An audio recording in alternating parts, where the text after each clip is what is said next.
Dinarayo ang restaurant na ito hindi lang sa maaliwalas at nakamamanghang view ng Sea of Galilee. Binabalik-balikan din daw ng mga turista ang mga pagkaing abot langit ang sarap. Ang mga bestseller dito, mga putahing may kinalaman sa mga kwento ng himala ni Jesus, gaya na lang ng kanilang St. Peter's Fish o mas kilala sa bayan ni Juan bilang tilapia. Makikisilip muna ako sa kanilang outdoor kusina para malaman kung paano nila niluluto ang isdang ito. Makakasama ko ang mismong may-ari ng restaurant na si Berid. When you grill the St. Peter's fish, you cut it? We slice it because we want the flavor of the come out. charcoals of our olive trees get to get into the fish. Okay. Sabi ni Ima, kinakat nila, hinihiwa nila sa gitna yung isda, ang tilapia, para manuot yung lasa ng charcoal doon sa laman ng isda. That's why you cut it. That's why you cut it. We want the flavor to The flavor. But if it's too small, we don't cut. Ah, okay. But if it's big, you cut it. If it's big, we cut it. Ang mga pampalasang inilalagay nila sa tilapia, asin, paminta at olive oil. Amoy pa lang, talagang nakatatakam na. Alam niyo ba na hindi lang olive oil yung nilalagay nila, yung ginagamit pa nilang pang-ihaw, itong puno ng olive. Why olive tree? Why not? Because it's the best for the fish. Really? The best wood.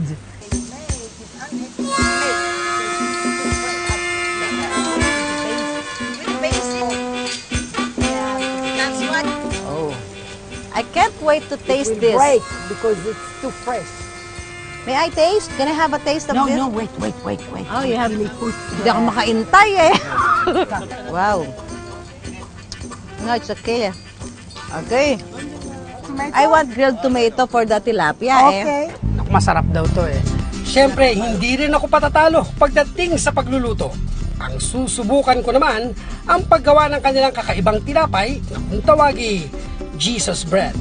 Pero wala naman daw milagrong kinakailangan sa paghahanda nito. Dahil sa pagmamasa ng Jesus Bread, pareho lang sa ordinaryong tinapay. So minamasa, lalagyan ng semen or olive oil. Mahal yan sa Pilipinas. Mila!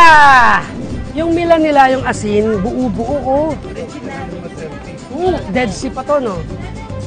Okay, and then, okay, lalagay na sa loob ng tabun. Lalagyan ng flour. So, gusto ko kasi yung katulad kanina. Parang masahe. Masahe. Parang spa lang pala to eh. And then, we put mantika or olive oil. Social dito eh. Lalagyan ng mila o asin.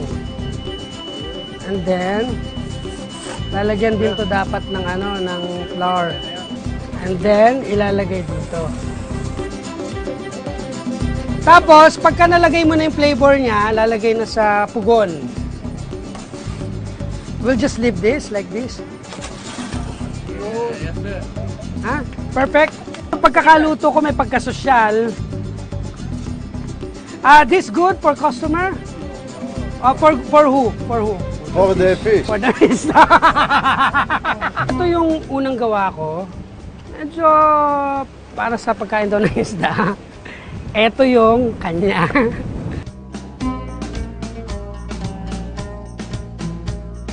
Naku, alam niyo ba mga ka-wonder, eto na, titikman na namin yung niluto. Siyempre may inihaw na tilapia na St. Peter's Fish. At siyempre yung niluto ni Cesar na bread na pinakain ni Jesus Christ. Alam mo, ito inuunahan kami ng bubuyog dahil sobrang tamis doon ng kaling tilapia. Dito, bago pa nila kami maubusan, ay titikman na natin ito. Let's do it! Para lang tayo sa Pilipinas. Gusto ko yung hati kasi tikman mo yung buo. Tikman natin na walang sausawan. Ito yung tipo ng ulam na kahit walang sausawan, talo-talo na. Ang sarap, para lang ako nasa Pilipinas. Yan, nakakuha ko na ibang tip. Pag mag-ihaw ka pala ng tilapia ganito, lagyan mo na iba-ibang spices. Tapos olive oil. Talaga, nag-request pa ako ng kamatis, Diba?